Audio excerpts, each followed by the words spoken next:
అదే RTV app వార్తల్ని క్షణాల్లో చదివే అవకాశం ఉంటుంది. ఒక న్యూస్ పేపర్, ఒక టెలివిజన్ ఛానల్ మీ చేతుల్లో ఎప్పుడూ ఉంటాయి.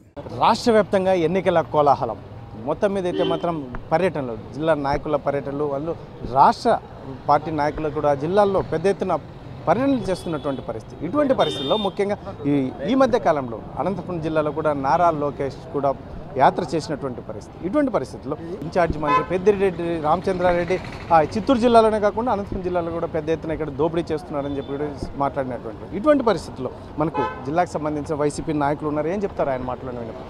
సరే, ఏంటి ముఖ్యంగా నారా లోకేష్ చేసిన కామెంట్స్ ఏం చెప్తారు?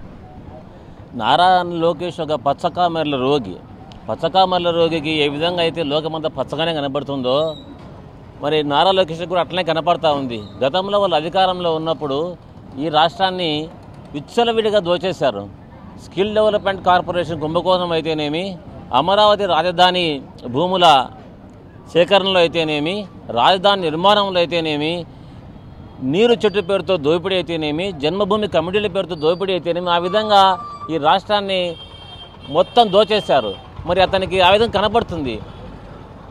జగన్మోహన్ రెడ్డి గారి సీఎం అయిన తర్వాత మరి ఈ రాష్ట్రంలో అభివృద్ధి, సంక్షేమం, సామాజిక న్యాయం ఇదంతా కూడా బాగా జరుగుతూ ఉంది బ్రహ్మాండంగా.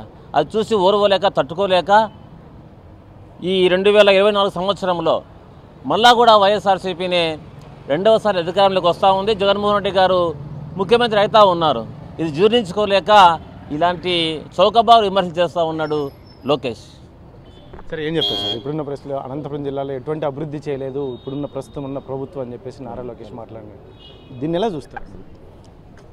ఈరోజు అభివృద్ధి జరగలేదు అని చెప్పి లోకేష్ కళ్ళకు కనపడకపోతే జగన్మోహన్ గారి సమున్నత నాయకత్వంలో ఈరోజు కంటి వెలుగు ప్రోగ్రాం పెట్టాం. వచ్చి ఆయన కళ్ళు ఆపరేషన్ చేయించుకోవచ్చు ఉచితంగా. ఆయన కంటికి కనబడుతుంది. ఒకసారి అనంతపురం నగరంలో కానీ, అనంతపురం జిల్లాలో కానీ, ఈ రాష్ట్రంలో కానీ జరుగుతున్న అభివృద్ధిని ఒకసారి చూడమని చెప్పండి. ఏదైతే ఆర్బీకేలు ఉన్నాయో ఆర్బీకేలు రైతు భరోసా కేంద్రాలు నిర్మాణం జరిగింది. దీని అభివృద్ధి కాదందామా? ఈరోజు హాస్పిటల్ సంబంధించి అనేక హాస్పిటల్ నాడు నేడు ప్రోగ్రామ్స్ ద్వారా ఈరోజు ఎక్కడ చూసినా కూడా వందలాది కోట్ల రూపాయలు వెచ్చించి ఈరోజు హాస్పిటల్లో ఆధునీకరణ జరుగుతూ ఉంది, నూతన నిర్మాణం జరుగుతుంది. ఇది అభివృద్ధి కాదందామా?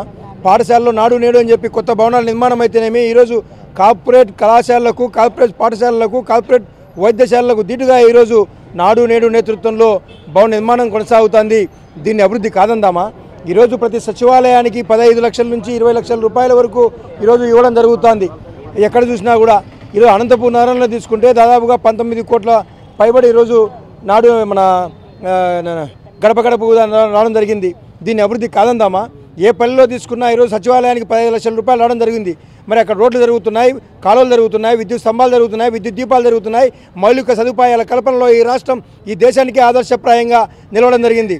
ఈరోజు కళ్ళుకి కలపడకుండా ఈరోజు ఏదో రాజకీయ విమర్శ చేయాలని చెప్పి వాళ్ళు ముఖ్యంగా ఏదైతే ఉందో ఇన్ఛార్జి మంత్రి చిత్తూరు జిల్లాలో దోపిడీకి పెద్ద ఎత్తున చేసినటువంటి నేపథ్యం. ఇటువంటి పరిస్థితుల్లో అనంతపురం జిల్లాకు వస్తే మంత్రి పెద్దిరెడ్డి రామచంద్రారెడ్డిని కాళ్ళు విరగొట్టండి అని చెప్పేసి మాట్లాడినటువంటి పరిస్థితి. దీన్ని ఏం చెప్తారు అసలు? గతంలో మహిళా అధికారులను దుర్భాషలాడిన మహిళా అధికారులను ఈరోజు విచక్షణారహితంగా కొట్టిన అనేక మంది విపక్షాల నాయకులను వాళ్ళు చేసిన దారుణ మారణ కాండ ఈ అనంతపురం జిల్లా కాదు, ఈ రాష్ట్రం మర్చిపోలేదు. తెలుగుదేశ పరిపాలనలో ఈ రాష్ట్రంలో ప్రత్యర్థులను హత్య చేసి రక్త వసంతాలు చల్లుకున్న తెలుగుదేశం పార్టీని మనం చూసాం. జగన్మోహన్ ఈ రాష్ట్రంలో అధికారంలోకి వచ్చిన తర్వాత ఎక్కడైనా కూడా ఒక్క రాజకీయ హత్య జరిగిందా? ఎక్కడైనా ప్రతీకార దాడులు జరిగాయా? దీన్ని ఏమనాలి? శాంతి స్థాపన జగన్మోహన్ నేతృత్వంలో జరిగింది. ఊరికి లేనిపోని కల్పించుకొని రామచంద్రారెడ్డి ఎలాంటి ఇంకోరాలని మాట్లాడడం తగదు. ఆయన వయస్సుకు నీకు శృతి మించి మాట్లాడుతున్నా లోకేష్, నీ నాలుక అదుపులో పెట్టుకో అని చెప్పి చెప్పగలుగుతున్నాం. మేడం, ఏంటి మేడం ఇప్పుడున్న పరిస్థితులు? ఎందుకంటే రాజకీయంగా జిల్లా వ్యాప్తంగా పెద్ద ఎత్తున చర్చలు, సీట్లు, ఓట్లు అనే ఇటువంటి పరిస్థితుల్లో పెద్ద ఎత్తున ఎందుకంటే సభలు కూడా నిర్వహిస్తున్నటువంటి మన ఎస్పెషల్లీ మన జిల్లా పరిస్థితి ఎలా ఉంది? మన జిల్లా పరిస్థితి ఏందనేది మీకు ఆల్రెడీ అర్థమైంటుంది. ఎందుకంటే జగనన్న మొన్నటి రోజున సిద్ధం సభ చూశారు. 10 లక్షల మందికి పైగా కూడా అక్కడ జనం వచ్చి జగనన్నకి ఎంత మద్దతుగా నిలిచారనేది మీరు కూడా స్వయంగా కూడా చూస్తున్నారు. అలాగే ఈరోజు జగనన్న ఏదైతే పేదల కోసం సంక్షేమ పథకాలు తీసుకొచ్చాయో ప్రతి ఒక్క గడపకి కూడా చేరున్నాయి. ఆ గడపలో లబ్ధి చేకూరని గడపంటూ కూడా ఉండదు. టెక్నికల్ ఇష్యూస్ వల్ల కొంతమందికి రాకపోయి ఉండొచ్చు, కానీ మిగతా అదర్వైజ్ మొత్తం అందరికీ కూడా ఈరోజు లబ్ధి చేకూరున్నారు. పిల్లల దగ్గర నుంచి కూడా ముసలి వాళ్ళ వరకు కూడా ఈరోజు జగనన్న పథకం అనేది అందింది. ఈరోజు ముసలి వాళ్ళు పెన్షన్ ఇంటికి వెళ్ళి వాలంటీర్ ఇస్తూ ఉంటే ఎంత సంతోషం వ్యక్తం చేస్తూ ఉన్నారు. గతంలో చంద్రబాబు నాయుడు గారు ముఖ్యమంత్రిగా ఉన్నప్పుడు ఇదే పెన్షన్ కోసము బారులు తీరారు ముసలి వాళ్ళంతా కూడా. పొద్దున పోతే మధ్యాహ్నం అంటారు, మధ్యాహ్నం పోతే రాత్రి అంటారు. చాలామంది హ్యాండిక్యాప్స్ కూడా అక్కడ సరైన టయానికి పెన్షన్ ఇవ్వక ఎంతోమంది అవస్థలు పడి కొన్ని సందర్భాల్లో మరణించిన వాళ్ళని కూడా మనం చూస్తాం. ఎందుకంటే అక్కడ ఎండల కాలం వస్తేనే అక్కడ వాళ్ళకి తినడానికి ఉండదు, తాగడానికి ఉండదు. అలాగే బయోమెట్రిక్ పడదని చెప్పి వారాలు తిప్పుకున్న సందర్భాలను మనం చూసాం. కానీ ఈరోజు ఆ పరిస్థితి లేదు.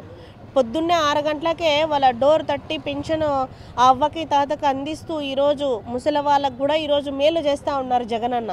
మేడం ఒక విషయం ఫైనల్గా ఇప్పుడున్న పరిస్థితుల్లో, ఎందుకంటే వైసీపీ ఎటువంటి కార్యక్రమాలు అభివృద్ధి కార్యక్రమాలు చేయలేదు, రానున్న కాలంలో ముఖ్యంగా రానున్న ఎన్నికల్లో జగన్మోహన్ రెడ్డి ఇంటికే పరిమితం కాబోతున్నారని తెలుగుదేశం నాయకులు చెప్తున్నటువంటి పరిస్థితి.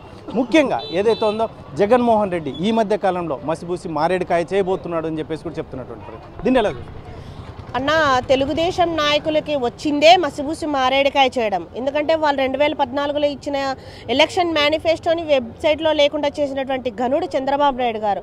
మేము చూసాం కదా, స్వయంగా మహిళలకు డ్వాక్రా రుణాలు మాఫీ చేస్తామని చేయలే, రైతులకు రుణమాఫీ చేస్తామని చేయలే, ఇంటికి ఉద్యోగం ఇస్తామన్నారు, ఈ లేదు. అరచేతిలో బెల్లం పెట్టి మోచేయి నాకించింది ఎవరు? చంద్రబాబు నాయుడు గారా? చంద్రబాబు నాయుడు గారే కదా.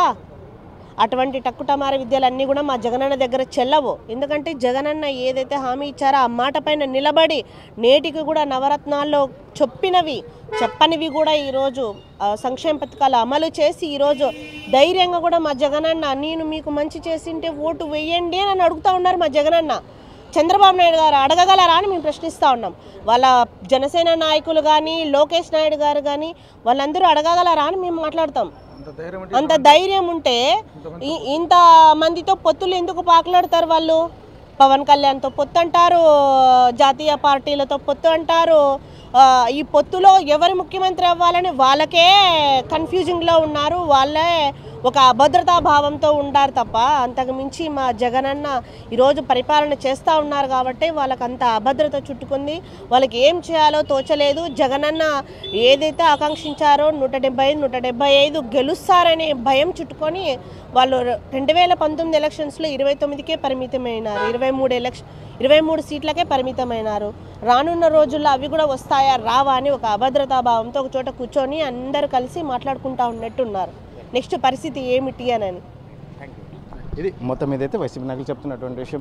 తెలుగుదేశం ఆరోపిస్తున్నట్టుగా ఎటువంటి ఇది లేదని, జగన్మోహన్ రెడ్డి పరిపాలన అద్భుతంగా ఉన్నటువంటి నేపథ్యంలో ఖచ్చితంగా రానున్న రోజుల్లో మాత్రం మరొకసారి జగన్మోహన్ రెడ్డిని ముఖ్యమంత్రిగా గెలిపించడానికి ప్రజలు సిద్ధంగా ఉన్నారని చెప్పేసి నాయకులు చెప్తున్నటువంటి నేపథ్యం. లోకేష్ మాట్లాడుతున్నటువంటి భాష, ఎందుకంటే ముఖ్యంగా పెద్దిరెడ్డి ఇన్ఛార్జి మంత్రి పెద్దిరెడ్డి రామచంద్రారెడ్డిపై మాట్లాడుతున్నటువంటి భాష ఆయన వయసుకు తగ్గట్టు నీకు తగదు, ఖచ్చితంగా నువ్వు నోరు అదుపులో పెట్టుకోవాలని చెప్పేసి వైసీపీ నాయకులు సూచిస్తున్నటువంటి పరిస్థితి. కెమెరా పర్సన్ సుధాకర్తో చల్లాకి నాయుడు, RTV అనంతపురం.